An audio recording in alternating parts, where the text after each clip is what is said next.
శ్రీ గురుభ్యో నమ. కిలారి ప్రసాద్ జ్యోతిష్యం వాస్తు ఛానల్కి స్వాగతం. ఈ వీడియోలో మనము యోగాల గురించి డిస్కస్ చేద్దాం. ఇది వరకటి వీడియోలో మనము గ్రహాల యొక్క కారకత్వాలు చెప్పుకున్నాం. రవిగ్రహం, చంద్రగ్రహం, కుజుడు, బుధుడు, గురువు, శుక్రుడు, శని, రాహు, కేతు గ్రహాల యొక్క కారకత్వాలు చెప్పుకున్నాం. ఆ చాప్టర్స్ అక్కడి వరకు అయిపోయినాయి. ఈరోజు మనము కొద్దిగా ఇంట్రెస్టింగ్ ఉన్న చాప్టర్ యోగాల గురించి డిస్కస్ చేద్దాం. మన జాతకంలో యోగాలు ఉంటేనే మనం అత్యున్నత స్థితికి వెళ్ళే అవకాశం బలంగా ఉంటుంది అన్నమాట. మహర్షి చాలా యోగాలు చెప్పారు మనకు. ఆ యోగాలు ప్రస్తుత కాలంలో చాలా యోగాలు పనిచేయట్లేదు. ఎక్కువ ఎందుకు పనిచేయట్లేదు అంటే కాలమాన స్థితిని అనుసరించి మాత్రమే యోగాలు అనేది పనిచేస్తాయి. అప్పుడు మహర్షి రాసిన త్రేతాయుగం, ద్వాపరయుగం ఉన్న యోగాలు ఇప్పుడైతే పనిచేయట్లేదు. మనకు పనిచేసే యోగాల్లో అతి ముఖ్యమైన యోగాలు ఇక్కడ మన బోర్డు మీద రాయడం జరిగింది. ఈ యోగాలు మాత్రం మనకు ఎక్కువగా బలంగా పనిచేస్తున్నాయి అన్నమాట. అందులో మనకు వచ్చేసి పరివర్తన యోగం ఒకటి. 5 యోగాలు మాత్రమే బలంగా పనిచేస్తున్నాయి ప్రస్తుత కాలంలో. వాటిల్లో పరివర్తన యోగం, ధర్మ కర్మాధిపతి యోగం, నీచభంగ రాజయోగం, విపరీత రాజయోగం, గజకేసరి యోగం, ఈ 5 యోగాలు మాత్రమే పనిచేస్తున్నాయి, బలంగా పనిచేస్తున్నాయి. ఈ యోగాలు పడితేనే ఒక జాతకుడు అత్యున్నత స్థితికి వెళ్తాడు అన్నమాట. ఏమిటి పరివర్తన యోగం, ధర్మ కర్మాధిపతి యోగం, నీచభంగ రాజయోగం, విపరీత రాజయోగం, గజకేసరి యోగం, ఇవి ఎలా అప్లికేబుల్ అవుతాయో మనము చూద్దాం. ఫస్ట్ పరివర్తన యోగం. పరివర్తన యోగం గురించి డిస్కస్ చేద్దాం. పరివర్తన యోగం అంటే ఇప్పుడు ఫర్ ఎగ్జాంపుల్ ఒక గ్రహం ఇంకో గ్రహం ఇంట్లో ఉండడం, ఆ గ్రహానికి సంబంధించి ఒక గ్రహం ఇంకో ఇంట్లో ఉండాలన్నమాట. ఆ ఇంటి అధిపతి ఈ ఇంట్లో ఉండాలి. దీన్నే పరివర్తన యోగం అంటారు. అంటే పరివర్తన యోగం ఎలా ఏర్పడుతుంది చూసుకుంటే, ఫర్ ఎగ్జాంపుల్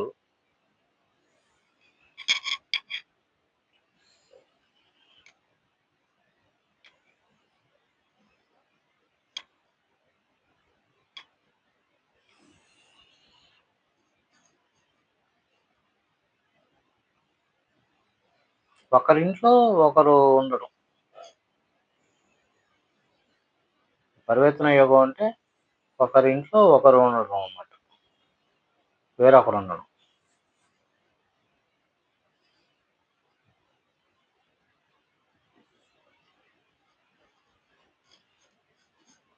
కన్యా లగ్నం,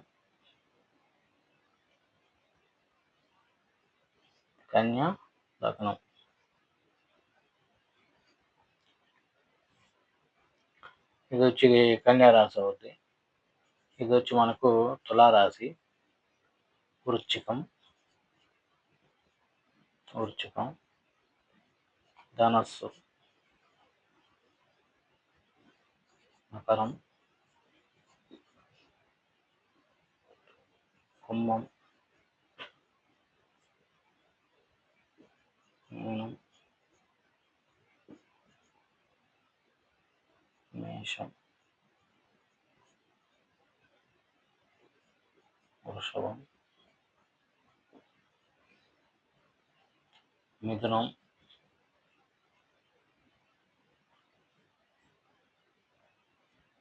కర్కాటకం, సింహం. ఈ విధంగా 1 2 3 4 5 6 7 8 9 10 11 12 హౌసెస్ ఉన్నాయన్నమాట కన్యా లగ్నం నుంచి. సో ఇప్పుడు పరివర్తన యోగం అంటే మనం ఏం చెప్పాను? ఒకరి రాశ్యాధిపతి ఇంకొక రాశిలో ఉండడం. ఆ రాశ్యాధిపతి ముందున్న రాశ్యాధిపతి హౌస్‌లో ఉండడం. సో ఇది పరివర్తన యోగం. సో ఫర్ ఎగ్జాంపుల్ ఇప్పుడు కన్యా లగ్నం తీసుకున్నాం. ఇప్పుడు ధనస్సుకి అధిపతి ఎవరు? గురువు అన్నమాట. ధనస్సుకి అధిపతి గురువు. మిథునానికి అధిపతి బుధుడు. మి ఇప్పుడు ధనస్సుకి అధిపతి అయినటువంటి గురువు మిథునంలో ఉన్నాడనుకోండి. ఇక్కడున్నాడు గురువు. మిథునానికి అధిపతి అయినటువంటి బుధుడు ధనస్సులో ఉన్నారనుకోండి. సో ఇప్పుడేమైంది? ధనుస్సు రాశ్యాధిపతి అయినటువంటి గురువేమో మిథున రాశిలో ఉన్నాడు. మిథున రాశ్యాధిపతి అయినటువంటి బుధుడేమో ధనుసు రాశిలో ఉన్నాడు. సో ఇది పరివర్తన యోగం అన్నమాట. దీన్నే పరివర్తన యోగం అని అంటారు. సో ఇప్పుడు ఏమైంది? పరివర్తన యోగం ఇలా ఉండటం వల్ల ఇప్పుడు గురువు అనే అతను మిథున రాశిలో ఉన్నప్పటికీ పరివర్తన చెందడం వల్ల గురువు ధనుసు రాశి యొక్క ఫలితాలు బలంగా ఇస్తాడు. ధనుసు రాశిలో బుధుడు పరివర్తన ఉండడం వల్ల ధనుసు రాశిలో ఉన్నటువంటి బుధుడు మిథున రాశిలో ఉన్నటువంటి ఫలితాలు బలంగా ఇస్తాడన్నమాట. అంటే ఏమైంది ఇక్కడ? ఒకటవ స్థానాధిపతి 10వ స్థానాధిపతి అయినటువంటి బుధుడు 4లో ఉన్నారు. 4వ స్థానాధిపతి 7వ స్థానాధిపతి అయినటువంటి గురువు 10లో ఉన్నాడు. అంటే 4, 10కి పరివర్తన జరిగింది. Fourth house lord 10th house lord పరివర్తన జరిగింది. సో అప్పుడు ఏమవుద్దంటే అలాగే 1, 7 అధిపతులు కూడా పరివర్తన అన్నమాట. ఎందుకంటే ఇక్కడ కన్యానికి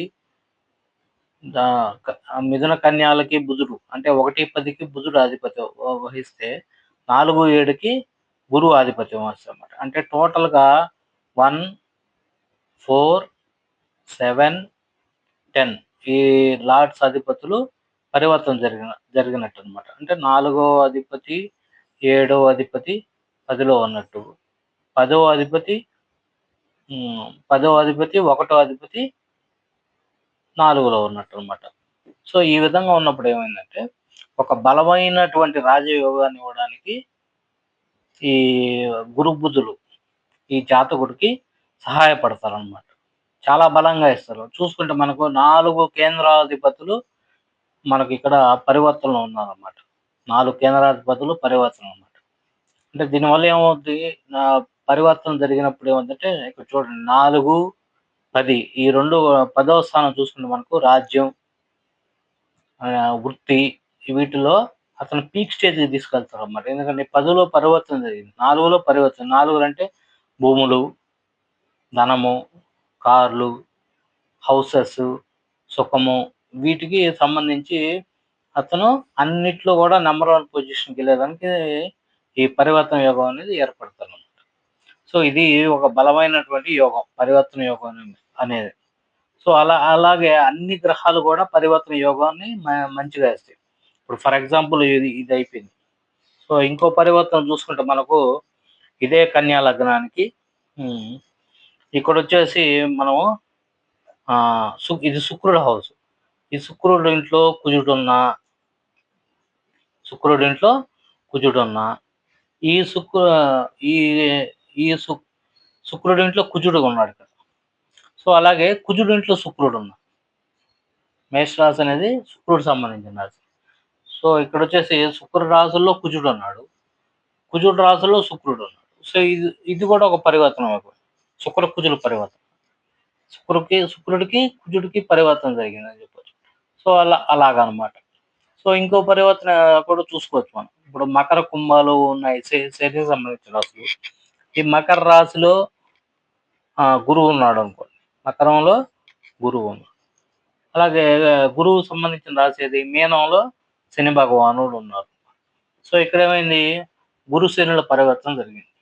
గురువుకి శనికి పరివర్తన జరిగింది.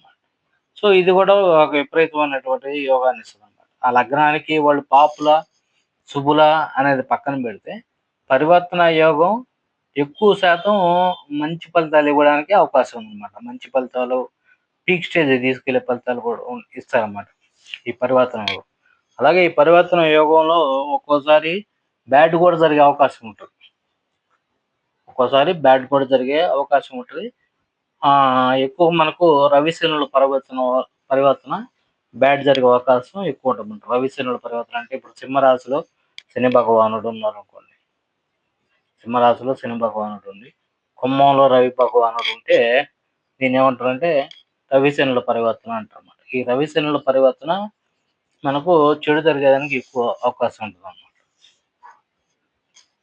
సో, పరివర్తన యోగాల్లో ఎక్కువ బుధుడు, బుధ ప్లస్ గురు పరివర్తన జరిగిన, శుక్రశనుల పరివర్తన జరిగిన, అలాగే ఇవి ఎక్కువ ఫలితాలు మంచి ఫలితాలు ఇస్తాయన్నమాట.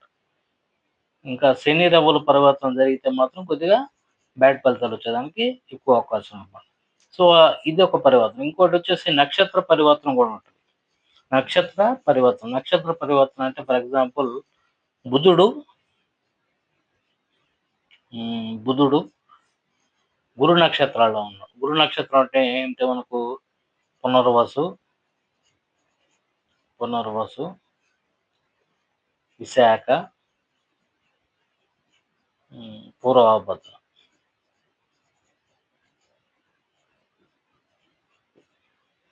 బుధుడు గురువు నక్షత్రంలో పునర్వసు, విశాఖ, పూర్వభద్ర ఇవి గురు నక్షత్రాలు. ఫర్ ఎగ్జాంపుల్ శుక్రుడు అనుకోండి. శుక్రుడు కాదు గురువే రాయాలి. గురువుని తీసుకుంటాం. గురువు వచ్చేసి బుధుడు నక్షత్రంలో ఉండాలి. బుధుడు నక్షత్రాలు ఏముంటాయి మనకు ఫర్ ఎగ్జాంపుల్ తీసుకుంటే మనకు ఆశ్లేష నక్షత్రం, జ్యేష్ఠ నక్షత్రం, రేవతి నక్షత్రం. సో, ఇక్కడ బుధుడు వచ్చేసి ఫర్ ఎగ్జాంపుల్ విశాఖ నక్షత్రంలో ఉన్నారు అనుకోండి. విశాఖ నక్షత్రంలో గురు నక్షత్రంలో ఉన్నారు. బుధుడు గురు నక్షత్రంలో ఉన్న, గురువు వచ్చేసి మనకు ఫర్ ఎగ్జాంపుల్ రేవతి నక్షత్రంలో ఉన్నాడు. అప్పుడు ఏమైంది నక్షత్ర పరివర్తన జరిగిందనమాట. గురువు ఏమో బుధుడు నక్షత్రంలో ఉన్నారు. బుధుడు గురు నక్షత్రంలో ఉన్నారు. సో, ఇది కూడా ఒక పరివర్తన కింద లెక్కేయొచ్చు. సో, గ్రహం వెళ్ళి ఒక రాశిలో ఆ రాశ్యాధిపతితో ఆ రాశిలో ఉండడం ఒక పరివర్తన. ఒక గ్రహం వెళ్ళి ఆ గ్రహానికి సంబంధించిన నక్షత్రాల్లో ఉండడం కూడా ఒక పరివర్తన యోగం కింద వస్తుందన్నమాట. సో, ఇది మనకు ఎక్కువ మీరు చాలా మంది చార్ట్స్‌లో చూడండి సెలబ్రిటీస్ చార్ట్‌లో చూసినప్పుడు మనకు ఖచ్చితంగా ఒక పరివర్తన యోగం గాని, 2 పరివర్తన యోగాలు గాని, 3 పరివర్తన యోగాలు గాని ఉంటాయన్నమాట. సో, ఈ పరివర్తన యోగాలు ఎక్కువ ఉండి మంచి పీక్ స్టేజ్‌కి ఎళ్ళినటువంటి జాతకం నేను మీకు ఒకటి వివరిస్తానన్నమాట. పరివర్తన యోగాల్లో మంచి పీక్ స్టేజ్‌కెళ్ళి అటువంటి జాతకాన్ని నేను మీకు ఒకటి వివరిస్తానన్నమాట. సో, ఇందిరాగాంధీ గారు.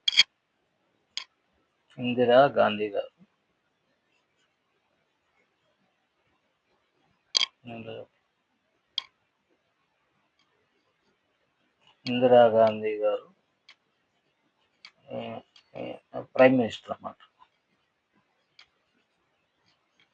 ప్రైమ్ మినిస్టర్‌గా పనిచేశారు మనకు. సో, ఇందిరాగాంధీ గారు ఆమెకి పరివర్తన యోగాలు ఎలా ఉన్నాయి ఏందనేది మనం విశ్లేషిద్దాం. సో, ఇందిరాగాంధీ గారు మనకు ఆమె 19, 11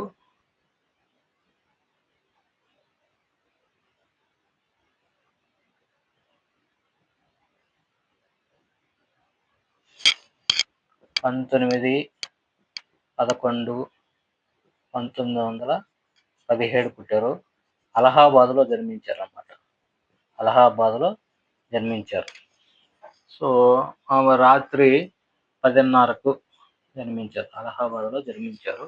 సో, ఆమె జాతకంలో పరివర్తన యోగాలు ఎలా ఉన్నాయనేది మనం చూద్దాం. సో, ఆమె చార్ట్ మనం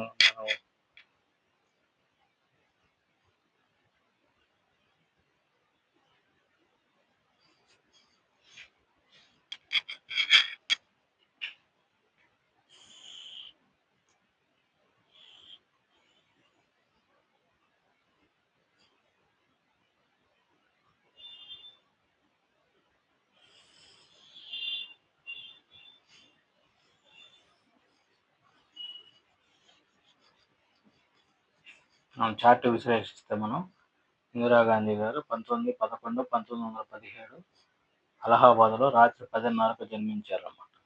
సో ఆమెది వచ్చేసి మనకు కర్కాటక లగ్నం.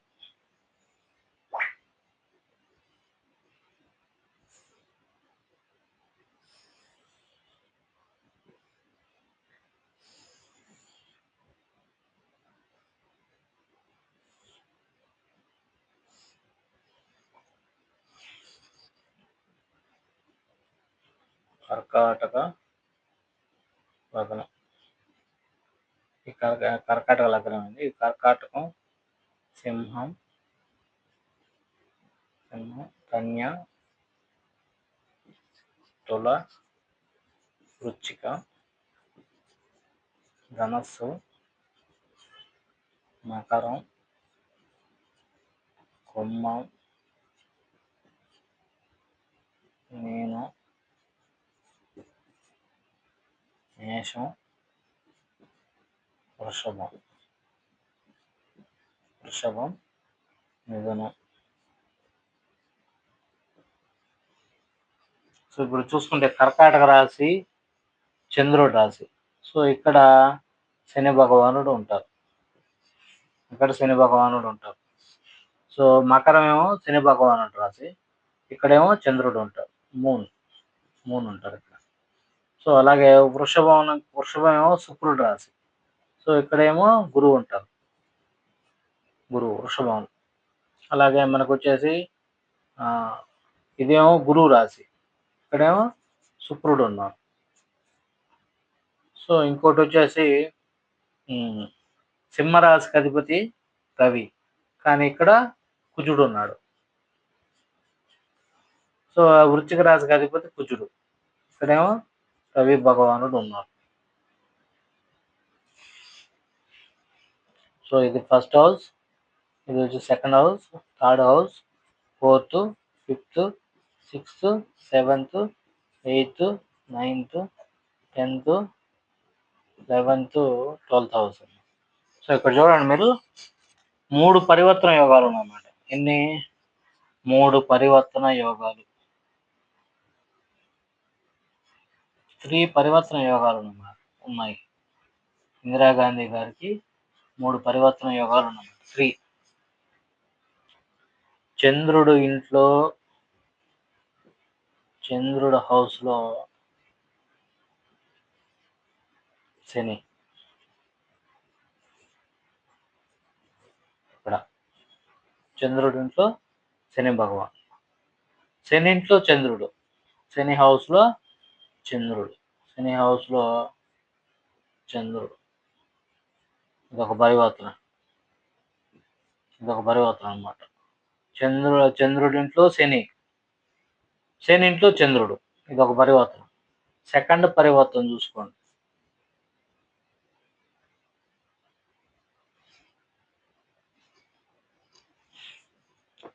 ఇదొక పరివర్తన.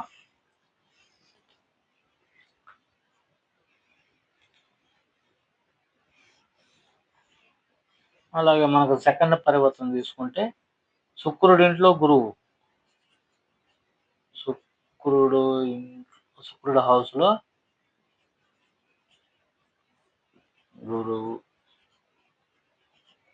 గురువు హౌస్ అయినటువంటి ధనస్సులో శుక్రుడు, గురువు హౌస్లో శుక్రుడు. సో ఇది సెకండ్ పరివర్తన. శుక్రుడు హౌస్లో గురువు హౌస్లో శుక్రుడు.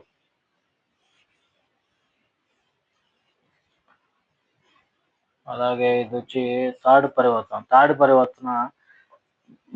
రవి హౌస్లో